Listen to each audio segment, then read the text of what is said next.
네, 안녕하세요. 농구 좋아하는 럿볼입니다. 오늘 들려드릴 이야기도 꽤 흥미로운데요. 세상의 어떤 스포츠 종목이든 경기를 뛰는 선수들이 갖춰야 될 요소 첫 번째는 다름 아닌 실력이며 그래야만 더 높은 연봉과 명예를 가질 수 있습니다. 하지만 본질적으로 이러한 것들은 스포츠 팬들의 관심과 응원에서 나오는 수입이 있어야만 가능한 것이기에 매년 구단과 선수들은 팬들을 더 많이 유치하고자 다양한 쇼맨십과 이벤트 그리고 더 향상된 경기력을 보여주고 있습니다. 즉, 팬 서비스는 선수들에게 있어서 필수 덕목이라고 볼 수 있는데요. 세계 최고의 농구 선수들만 모인 NBA 같은 경우엔 관람객들과 하이파이브를 하거나 포옹을 하는 건 기본이고 같이 사진을 찍고 스포츠 용품에 사인을 해주고 경기 내내 입고 뛰었던 유니폼 혹은 농구화를 선물하기 등 그날 지불한 티켓값을 넘어 평생의 추억이 될 정도의 다양한 팬 서비스가 이루어지고 있습니다. 그런 의미로 오늘은 팬들을 위한 마음이 가장 넓은 선수 한 명을 소개해 볼 건데요. 그의 이름은 도노반 미첼. 실력뿐만 아니라 인성까지 훌륭한 매력둥이입니다.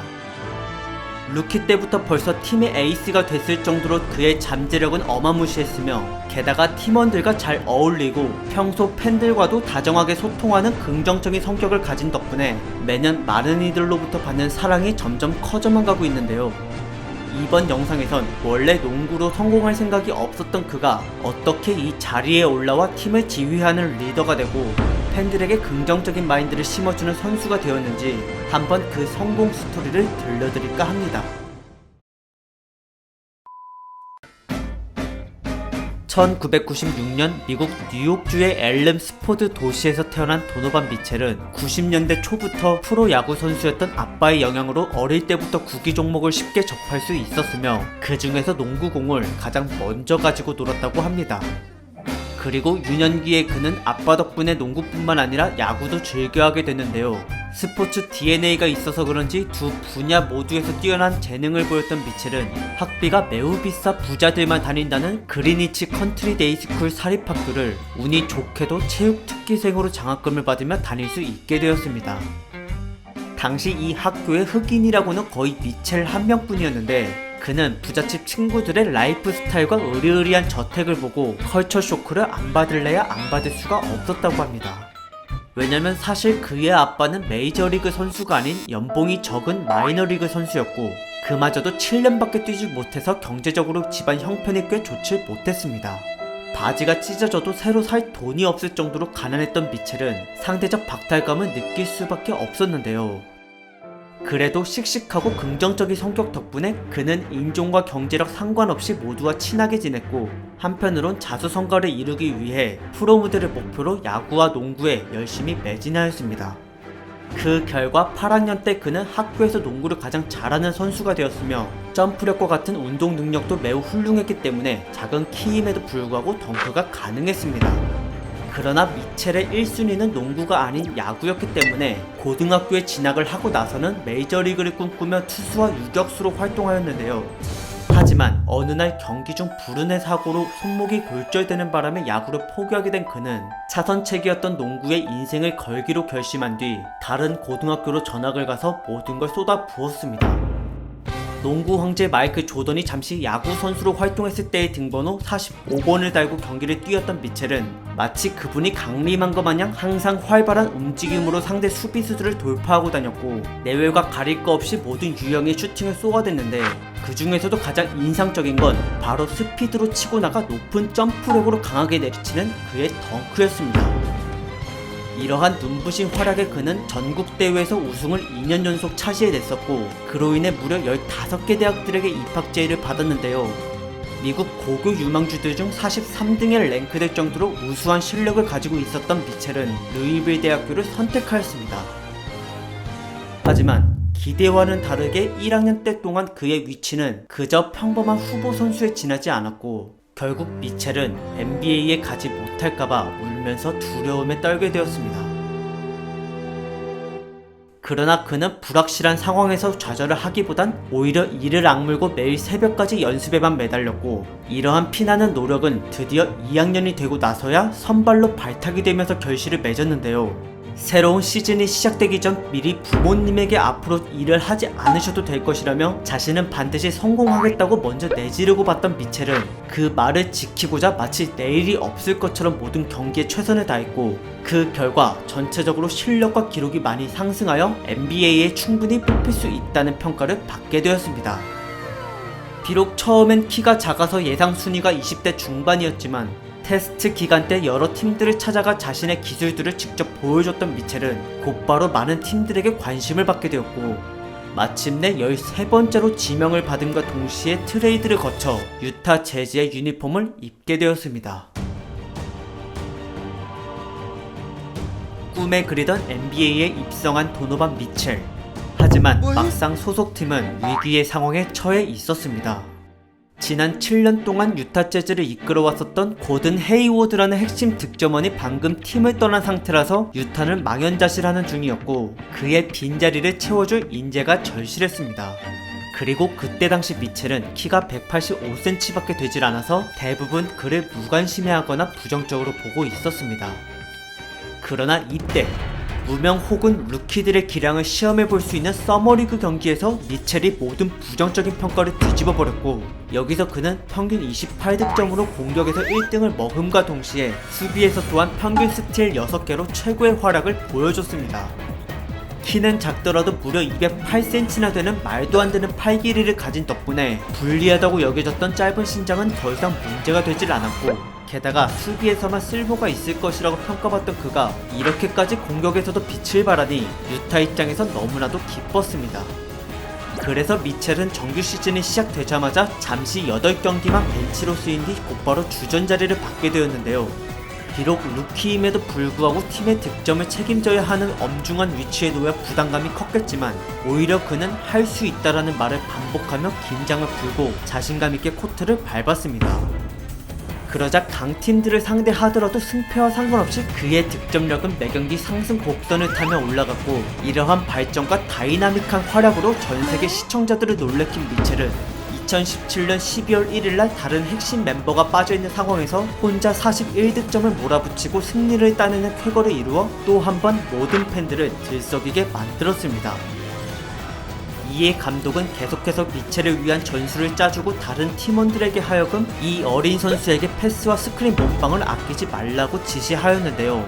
그만큼 미첼의 공격 기술은 인정을 받을 만큼 완성도가 꽤나 높았습니다. 패스를 받은 뒤 안정적인 슈팅 폼으로 3점을 성공시키는 건 기본이고, 드립을 치는 도중에 그대로 점프슛을 쏜다든가 혹은 순간 뒤로 몸을 빼서 두 발짝 스텝을 밟고 쏘는 스텝백 슈팅을 매우 자연스럽게 구사해낼 수 있었고, 스크린 몸빵을 100% 활용할 뿐만 아니라 여기에 빠른 스피드와 엇박자의 몸동작 페이크까지 가미해서 뚫어버리는 그의 돌파는 베테랑들조차 어찌할 수 없었으며, 그 다음에는 블락을 피해 더블 클러치 또는 공중에 공을 띄우는 플로터로 마무리하거나 영 아니다 싶으면 누가 앞에 있든 간에 그냥 냅다 골대로 공을 덩크 찍어버렸습니다. 그 이외에도 미첼의 짐승 같은 날렵함과 똑똑한 농구 지능, 그리고 넓은 시야를 기반으로 한 빠르고 정확한 패스는 슈퍼스타들에게 칭찬을 받을 정도였고, 그렇게 계속 두드러지고 있었던 그의 존재감은 마침 기회를 받은 덩크 콘테스트 자리에서 한 번 더 폭발을 하였는데, 과거 덩크 황제라고 불렸던 빈스 카터라는 선수의 덩크를 똑같이 따라하면서 이날 영광의 우승을 차지해냈습니다. 그 이후에도 꾸준한 활약 끝에 유타를 서부 5위에 올려놓은 미첼은 플레이오프가 첫 경험인데도 오히려 정규 시즌보다 더 뜨거운 득점력을 보여줬는데요. 당시 우승 후보라고 불려도 손색이 없었던 오클라호마 시티 썬더를 전혀 주눅들지 않고 오히려 4대2로 뒤엎어버리고야 말았습니다. 이때 1라운드 동안 미첼의 평균 득점이 28.5점이었는데 3점을 전부 실패하더라도 기죽지 않고 계속 패기 넘치게 자신만의 플레이를 쏟아부었던 그는 마지막 6차전 때 인생 2회차가 아니냐는 의심이 들 정도의 활약으로 38득점을 몰아붙인 뒤 2라운드 진출에 성공하였습니다.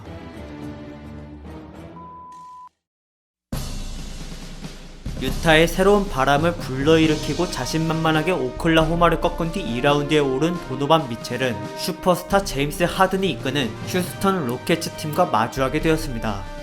상대가 누구든 개의치 않았던 미첼은 평소와 똑같이 자신감 있게 경기에 나서서 묵직한 득점력을 보여줬는데요. 하지만 그가 상상했던 것보다 하든은 더 대단한 선수였고 휴스턴의 수비진은 말도 안 되게 견고했습니다. 1차전에 미첼이 21득점을 냈지만 하든은 거기에 묶고 더블로 41득점을 폭격했고, 이에 굴복하기 싫었던 미첼이 어떻게 해서든 골밑을 파고들어 복수하려 했지만 번번이 상대 센터에게 가로막혀 블락을 당하고 조롱까지 받았습니다. 겉으로는 멘탈이 흔들리지 않았으나 이미 3점 성공률이 25%까지 바닥날 정도로 미첼의 경기력은 모두 망가져가고 있었고, 그 이후엔 결국 냉철함까지 잃고 말았는데요. 끝내 그는 제임스 하든에게 4대1로 패배해 버렸습니다. 그리고 루키들 중에서 가장 높은 평균 득점을 보유하고 있었음에도 올해의 신인왕을 1년 꾸른 복학생이었던 벤 시몬스라는 선수에게 밀리기까지 하였는데, 그 다음 정규 시즌 때 시몬스와 붙었던 두 번의 경기에서도 모두 참패하고 말았습니다. 당시 첫 번째 판에서 미첼이 던졌던 11개의 3점은 1개밖에 성공하지 못했고, 그 다음 판에선 10개 중 3개만 겨우 들어갈 정도로 야투율이 엉망이었으며, 이는 다른 경기에서도 마찬가지였기에 이렇게 2년차 초반의 미첼의 기량은 점점 추락하고 있었습니다.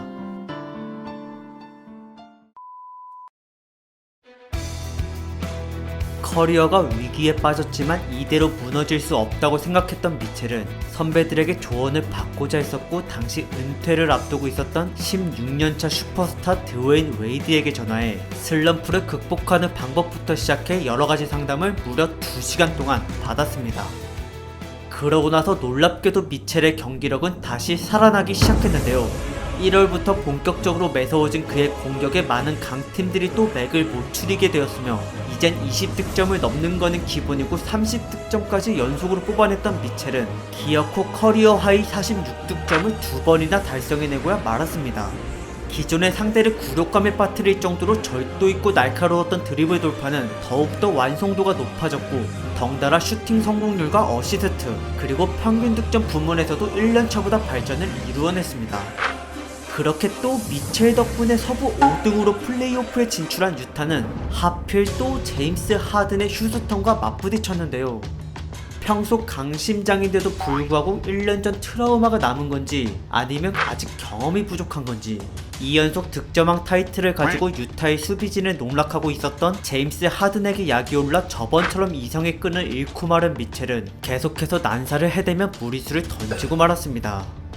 그 결과 첫 2경기 원정을 32점 차, 20점 차로 대패해버렸고, 그 다음 3차전과 5차전에서도 모두 패배해 또다시 휴스턴에게 무릎을 꿇게 되었는데요. 비록 중간에 투혼을 불살라 30득점을 넘겨서 딱 한 번 승리를 하긴 했으나, 이 정도 가지고 제임스 하든의 발목을 잡기엔 너무나도 역부족이었습니다. 도저히 막을 수 없습니다.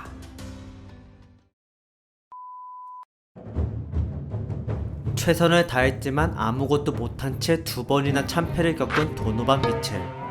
그러나 그는 단 한 번도 경기를 소홀히 뛴 적이 없었고, 매년 발전을 거듭하며 이제 3년차를 맞이하는 시점이기에 그에게 비난을 던지기보단 오히려 격려를 해주고 믿어주는 팬들이 훨씬 더 많았습니다.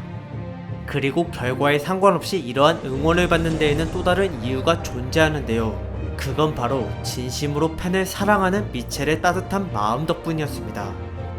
자신과 유타 선수들을 보러 온 관람객들에게 항상 고마움을 느끼는 미첼은 이에 보답하고자 팬서비스를 아끼지 않았으며 늘 환한 미소로 그들을 맞이하고 언제나 하이파이브와 포옹을 해줬습니다.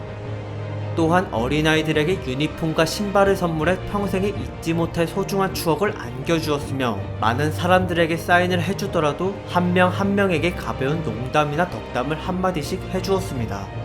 게다가 경기장 밖에서도 그는 자선 활동과 기부에 적극적이었는데요.